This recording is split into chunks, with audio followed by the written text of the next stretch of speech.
Política S, uma bússola para entender os rumos da política no Espírito Santo. Olá, bem-vindo, bem-vinda, bem-vinde. Eu sou Vitor Taveira, você está assistindo a mais um Política S, programa do Século Diário sobre política e poder no Espírito Santo. Hoje vamos falar aqui sobre o PCB, Partido Comunista Brasileiro, que já tem 101 anos de história. Como convidados temos Mauro Ribeiro, atual secretário-geral do PCB no Espírito Santo, e o Lucas Dan, que é secretário político estadual e membro da coordenação nacional da União da Juventude Comunista.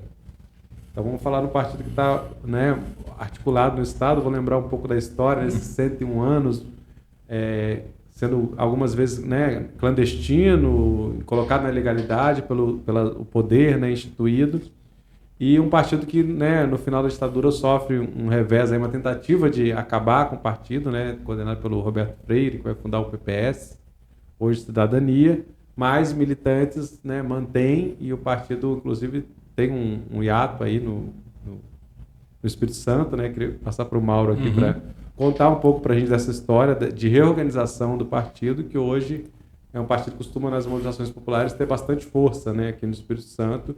Você contasse um pouco de como é que se dá essa história no Espírito Santo. Eu falo para você que minha entrada no PCB foi eu era muito menino, tinha meus 16 anos, foi lá em 86. Eu ainda peguei um período ainda que o partido ainda estava clandestino. Foram alguns meses de clandestinidade até quando o dia subi a rampa do Planalto, pedir a legalização do PCB. E a partir daí o PCB, que já vinha de forma organizada, funcionando dentro da estrutura do MDB na época, ele praticamente tomou suas características, sua forma, apesar naquele período ainda tinha alguns ranços, de ser um partido reformista.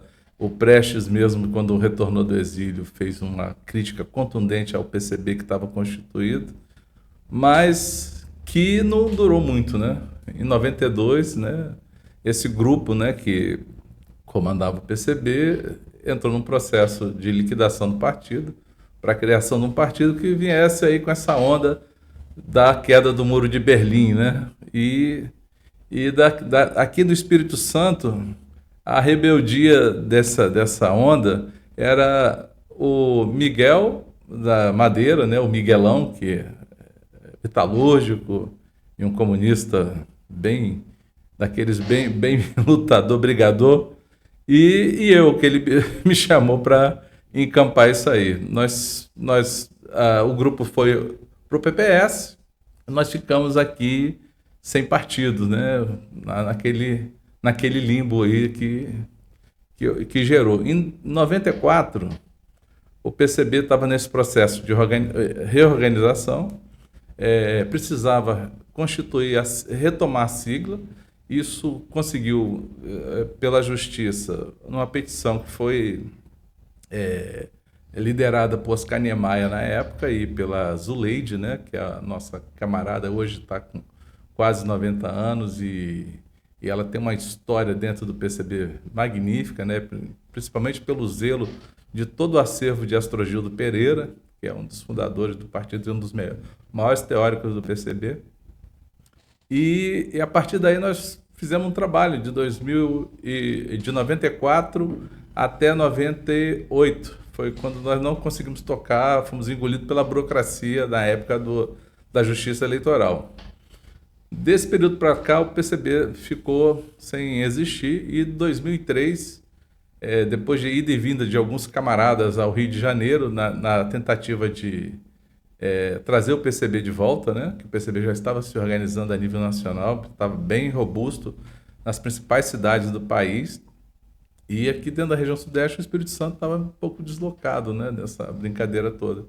E foi quando foi dada essa tarefa aí, em 2003, da gente reconstituir o PCB aqui no Estado. Foi uma satisfação muito grande para mim, voltar a discutir política dentro dessa linha política que o PCB prega, e voltar a falar de PCB falar do movimento comunista no mundo e falar de uma forma de transformar a sociedade direta com a população, isso foi extremamente satisfatório. Em 2014, lançamos candidato ao governo do Estado, tivemos o espaço, podemos colocar as ideias comunistas de como administrar um Estado, né, numa perspectiva diferente, e eu acredito que isso foi extremamente produtivo, porque de lá para cá o PCB veio, mesmo em ritmo muito lento, mas nós conseguimos uma guinada aí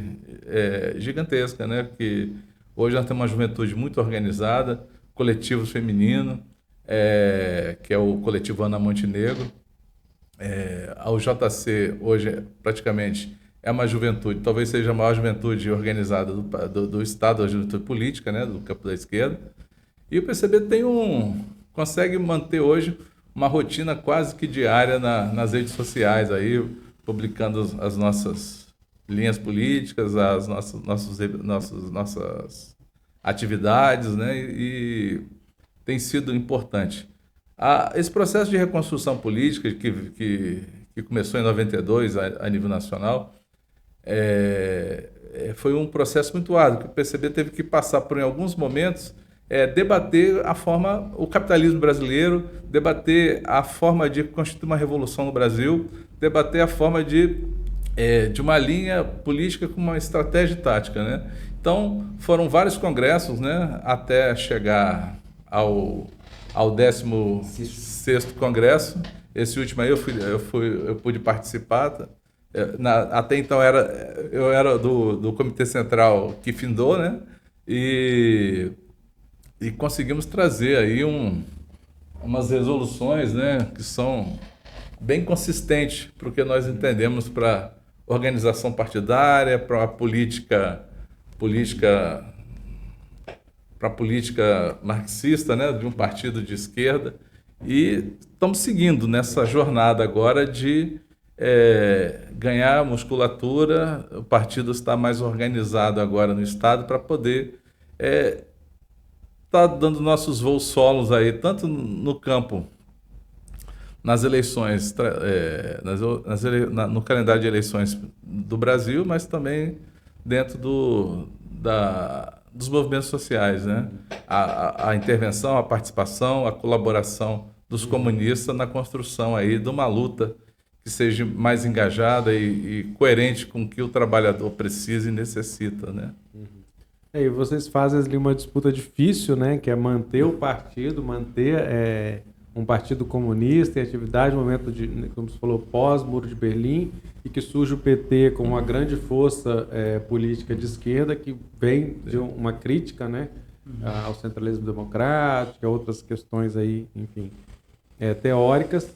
E agora a gente tem uma geração, que eu passo a bola para o Lucas, que para mim me impressiona um pouco, assim, me surpreende, e percebendo que a ideia do comunismo voltou a ter uma grande força entre a juventude, né? Se falava, muitos diziam que isso era coisa do passado, que era outra coisa e tal, mas isso vem de várias maneiras, não só pelo PCB também, enfim, tem outros agentes, né? Tem a própria internet, né? Os influencers marxistas falando de marxismo, tem uma audiência de milhares e milhares de pessoas, né? Por que você acha que isso volta, né? E qual que é a importância da organização dessa juventude para o partido? Maravilha. Pô, obrigado, primeiramente, né, pelo espaço, Vitor, e pessoal do Século Diário.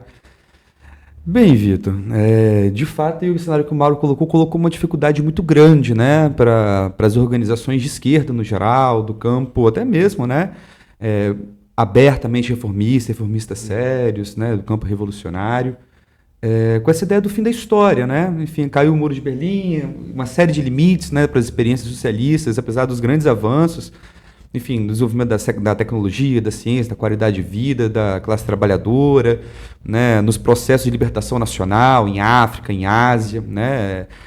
Só que encontrou um ponto, né, em que essas experiências, principalmente a União Soviética, encontra, né, uma crise, e o Bloco do Leste acaba caindo e coloca uma grande dificuldade realmente para a organização, entendendo que é o fim da história, que não tem outra alternativa a não ser... A própria reorganização do trabalho, né, no sentido Isso. internacional, vai se difundir, como é que fala?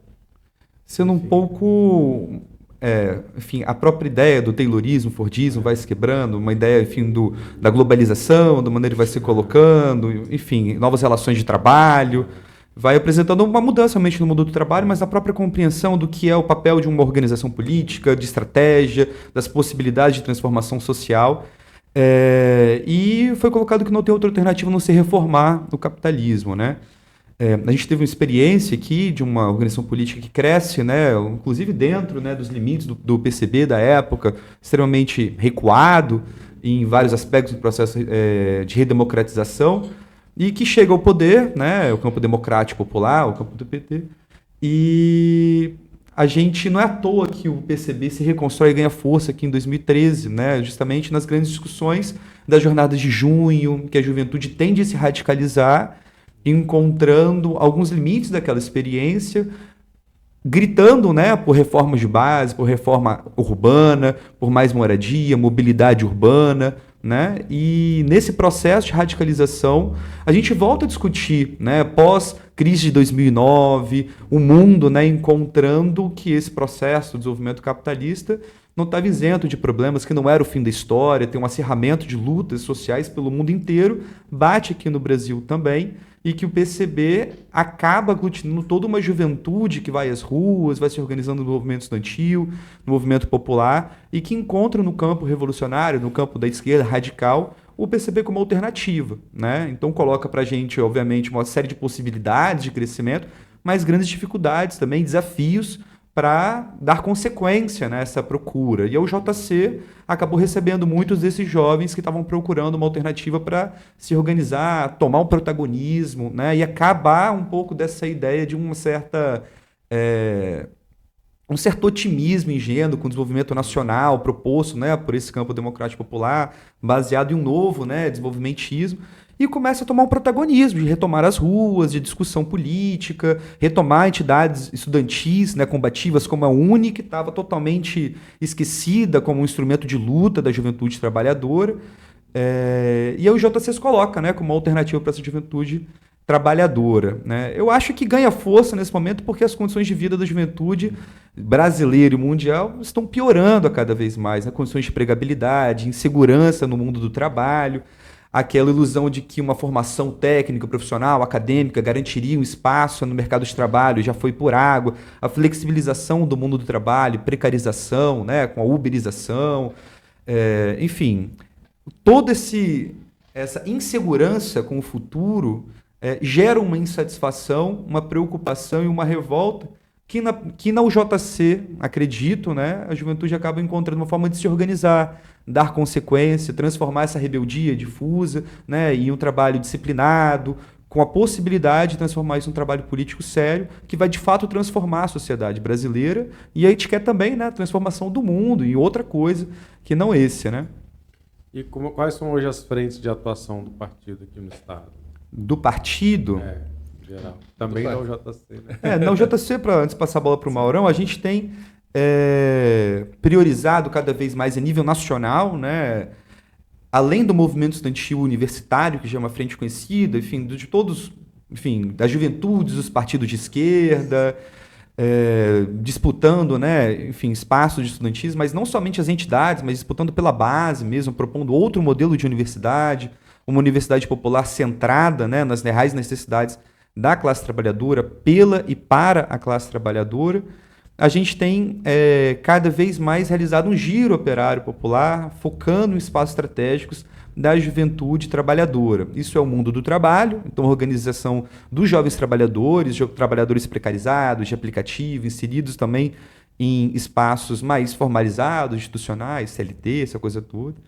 Então a gente tem uma frente de atuação, inclusive aqui no Estado, né, focando nos jovens trabalhadores, uma frente de luta nos bairros, né, então reforma urbana, luta por moradia, associações de moradores, que tem no Brasil, né, com toda essa característica que está discutindo, né, da informalidade do trabalho, desemprego estrutural, né, aspectos inerentes, né, à condição dependente da economia brasileira, A gente tem no bairro e no local de moradia um espaço importante de organização, porque não é no mundo do trabalho, muitas vezes, na relação com o patrão, para um trabalhador que vive de bico, mas é pela melhoria da condição de vida dele, do posto de saúde no bairro, do transporte que vai chegar, da falta de água, de luz, da urbanização, da condição de vida mesmo, da habitação naquele bairro. Então a gente entende que é um importante espaço de luta. E é o espaço que a esquerda perdeu, né? O David Harvey fala muito do deslocamento do lugar de disputa do trabalho para o bairro, mas assim, o junho de 2013 veio a oportunidade. Sim. Parece que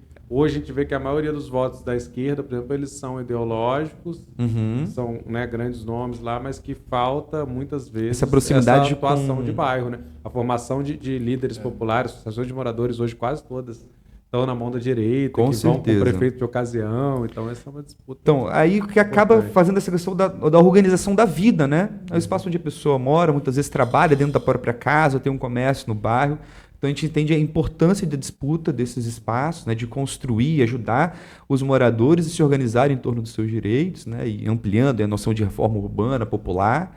A gente tem também uma frente de atuação junto ao movimento secundarista, né, que deu uma aula de luta, né, recentemente, o Primavera Secundarista, dos estudantes técnicos, né, que também abarcando estudantes do IFES, focado em espaços estratégicos, né, da inserção do mercado de trabalho, além desse espaço que já é muito conhecido nosso, do meio universitário. Estou pautando isso porque o JC não é uma organização de movimento estudantil somente, né? A gente disputa o movimento estudantil de fato, mas a gente quer organizar a juventude trabalhadora brasileira em geral, né? Sendo jovem, né, abaixo dos 30 anos, de acordo com o nosso estatuto, a gente quer organizar e encontrar espaços de instrumentos para que a juventude se organize, modifique, né, transforme o seu espaço de trabalho, de estudo, de moradia, né, de forma consequente. Uma das coisas também que eu acho que está na ordem do dia, né, da organização do PCB diante da sociedade brasileira é justamente trazer essa grande massa, né, que é o proletariado, de volta à luta, né, a se engajar nas suas lutas, né, porque são várias lutas diárias, são várias lutas.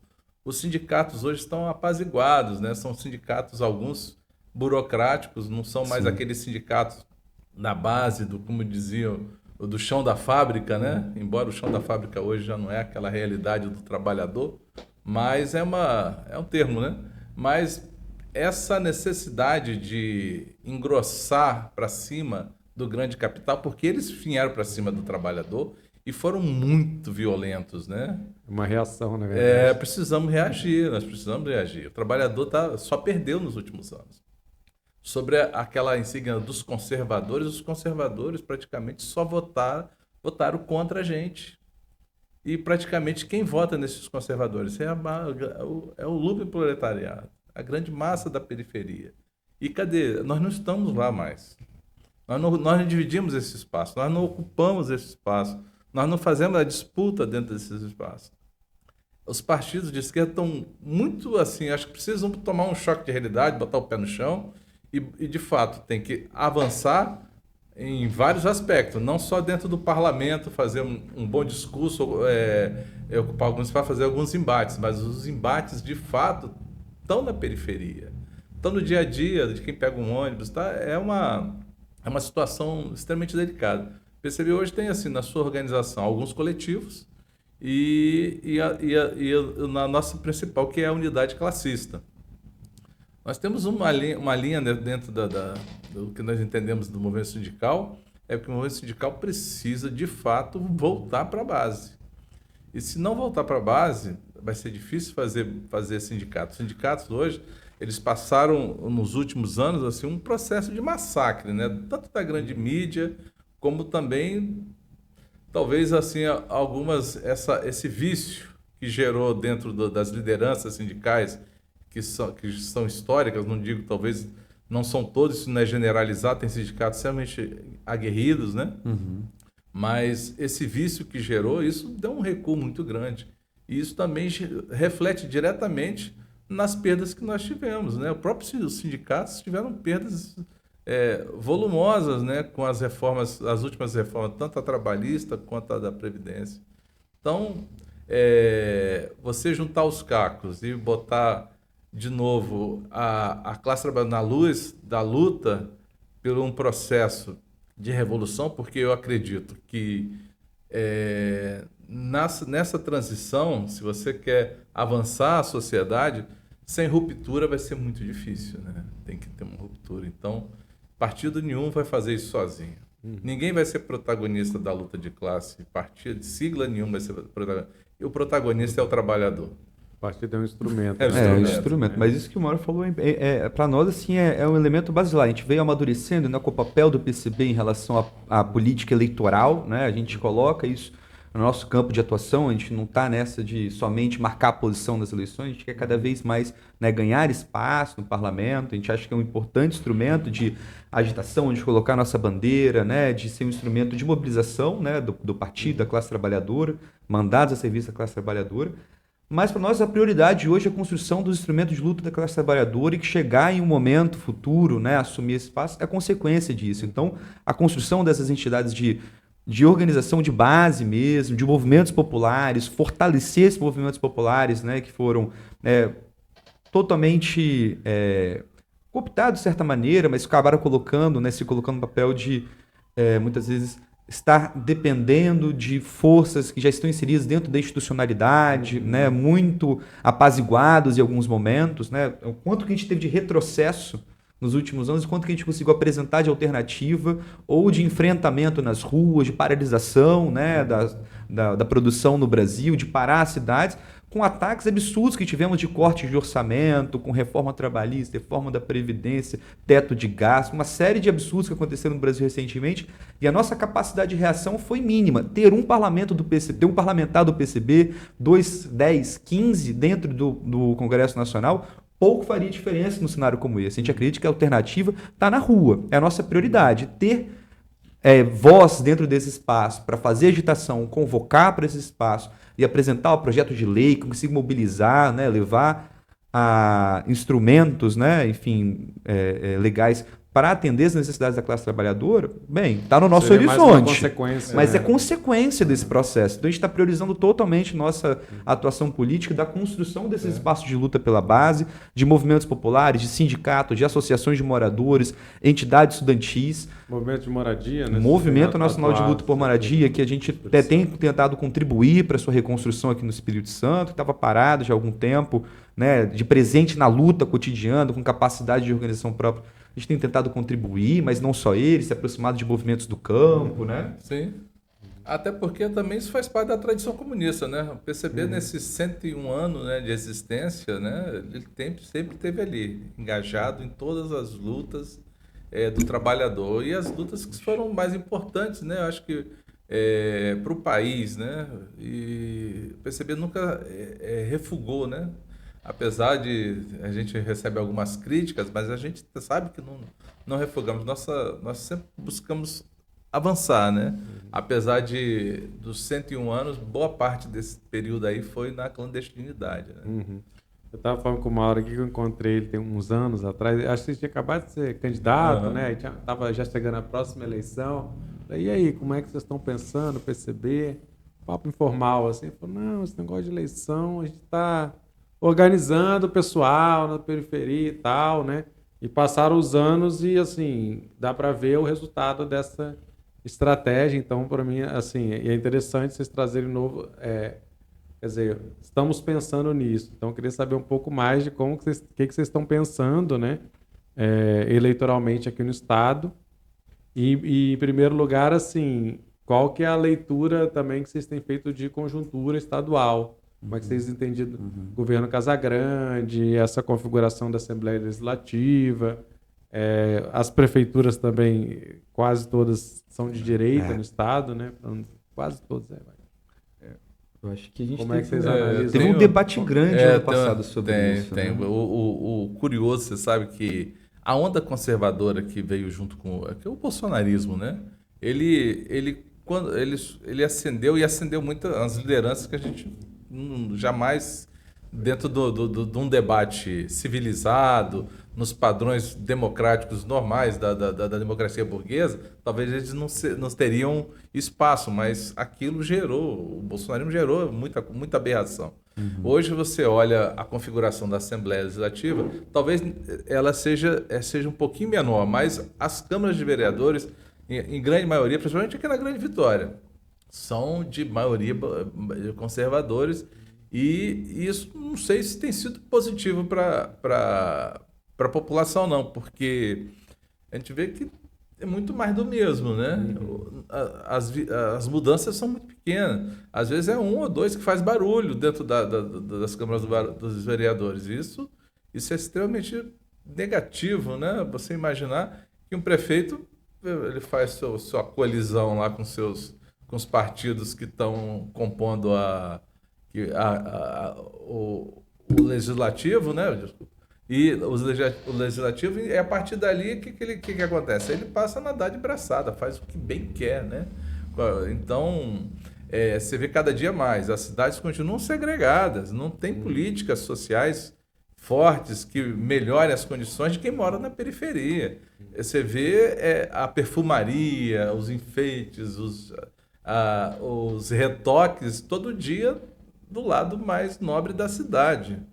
E enquanto as necessidades básicas, aquele posto de saúde que está capengando, a escola que precisa de melhor e tal, melhor qualificar, melhores salários para o magistério, etc. Isso não avança e fica a população talvez querendo achar um culpado, mas precisa acordar que ele é o dono do destino, precisa ele se engajar nessas lutas para poder transformar a sociedade, a cidade, o seu bairro, a cidade, o país, que é um processo, né? O nosso engajamento hoje é estar justamente consciência de classe. O trabalhador precisa, de novo, ter consciência de classe, saber qual é o seu papel dentro da sociedade produtiva capitalista, o que ele representa, talvez, para algum segmento da sociedade que talvez more do outro lado da cidade aqui, Vitória mesmo. Eu falo, a linha de corte ali é Leitão da Silva, né? Você olha assim, de lá para cá é uma cidade, é outra cidade. Então, precisamos avançar muito, temos muita luta pela frente. Eu acho que ele destacar isso que o Mauro colocou, né? Acho que as eleições passadas foram eleições muito difíceis, né? No geral, por conta dessa coisa do bolsonarismo, né? Enfim, a polarização existe desde sempre, mas assim, nessa configuração, né? Bolsonaro, Lula, já começamos o primeiro turno, num clima de segundo turno, né? Já definido, então já acabou permeando isso. O próprio Casagrande hesitou muito, né, em se apresentar, para qual lado estaria, né, apoiando essa coisa toda. A gente faz uma leitura que a gente teve de fato alguns avanços, né? Estou falando da esquerda no geral, em termos bastante amplos, e alguma dessas casas que tinham nenhuma representação, passaram a ter uma, passaram a ter duas, num campo mais combativo. Mas a gente está assim, nas cordas, e tomando muita porrada, a esquerda no geral. Então a gente precisa repensar mesmo como que a gente vai estar intervindo na política cotidiana para que o processo eleitoral seja uma consequência disso e começar a criar, enfim, uma minoria combativa, almejar uma maioria em alguma dessas casas, porque no momento atual a gente teve só derrotas, né? Em todas essas casas, a gente não tem uma prefeitura progressista de direito que a gente consiga olhar aqui no estado do Espírito Santo.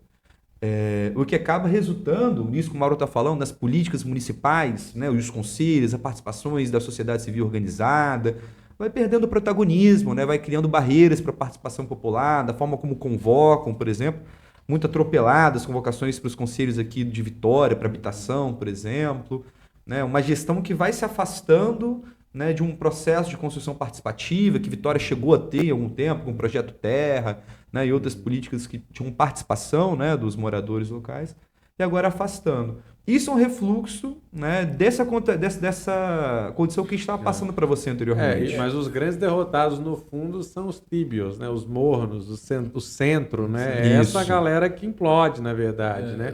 A esquerda, aí falando centro-esquerda, mantém o mesmo espaço no parlamento, e a extrema-direita avança principalmente em cima desse centro, né? Por exemplo, aqui no Espírito Santo, se for levar assim, as últimas 2 décadas, praticamente um grupo empresarial mandou no Espírito Santo. É isso. E não é um grupo empresarial, um grupo de empresários, né? Que ficam dentro de uma ONG ali. Espírito Santo em ação, definindo, o Espírito Santo em ação. Não ia dar o nome não, mas... mas é isso. O Espírito Santo em ação, eu acho que deu as cartas nos últimos anos nas últimas décadas, e isso extremamente foi nocivo para o Estado, né? Porque o Estado hoje, se olha assim, o cofrinho está cheio, mas as políticas não são sociais. As políticas são políticas desenvolvimentistas, mas no intuito de dar robustez a esses projetos econômicos, né? Que são de pequenas oligarquias familiares. Que nos converte a melhoria da vida da classe trabalhadora e fica pouco recurso aqui, emprega pouco as pessoas, né? Então, isenções fiscais, e aí por aí vai, assim, a bandalheira, assim, que às vezes essas coisas passam despercebidas, porque eles falam dentro da legalidade. Não, mas isso é legal, mas não é moral, né? E coloca a centralidade no discurso da corrupção, né? Como se fosse o único problema do Brasil, né? E o que vocês têm, o partido tem pensado em termos eleitoral? Tem quadros colocados para disputar? Vai entrar nas próximas eleições agora, 2024? Nós cometemos um grande pecado na última eleição de não ter lançado candidato. Vou dizer assim que talvez tenha sido um pouco de fruto da nossa discussão. Acho que começamos um pouco tardio e talvez não conseguimos avançar. E por conta disso, nós passamos assim a proximidade eleitoral discutindo apoios, né? E talvez os apoios que nós definimos foram importantes, talvez para ocupar alguns espaços, mas para o PCB não foi. Então, a gente pensa agora que o PCB é um partido, tem uma característica, tem uma linha política, então nós vamos sair com candidatos próprios, né? Nós temos quadros partidários assim que são extremamente, talvez não sejam aqueles quadros extremamente populares, mas são quadros em construções, né?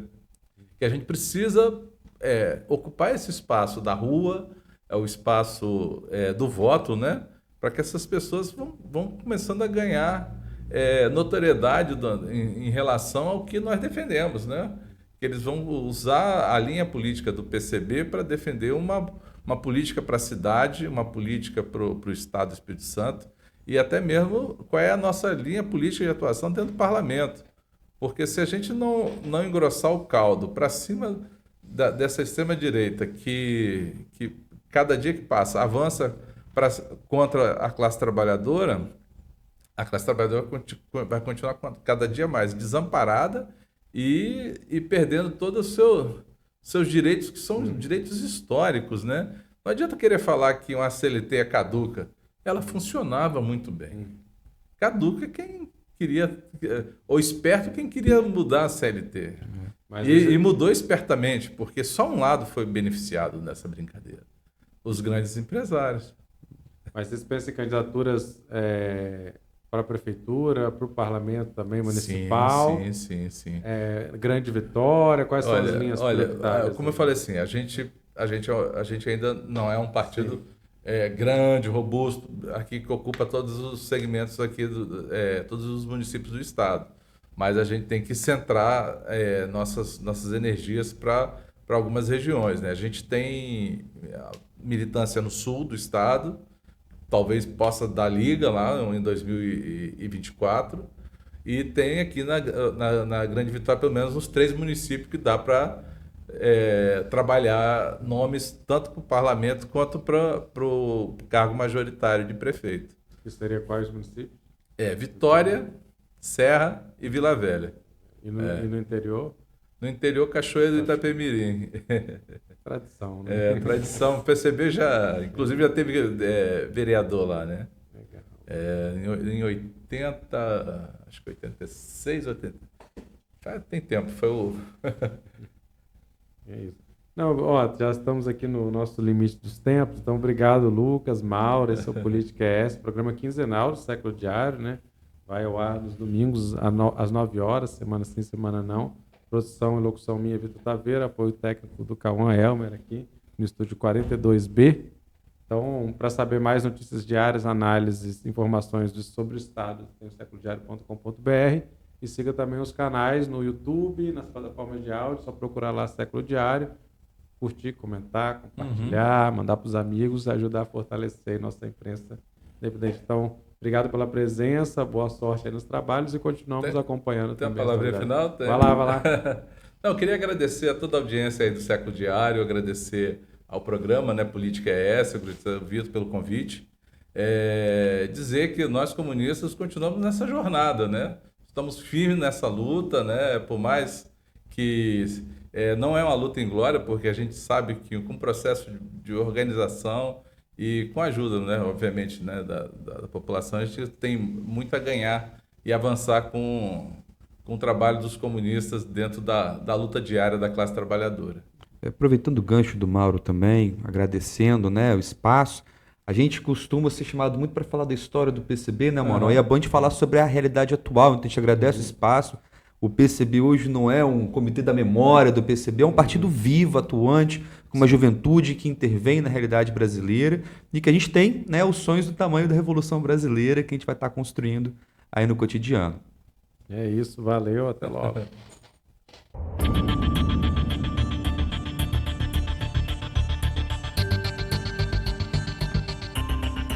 Política ES, uma bússola para entender os rumos da política no Espírito Santo.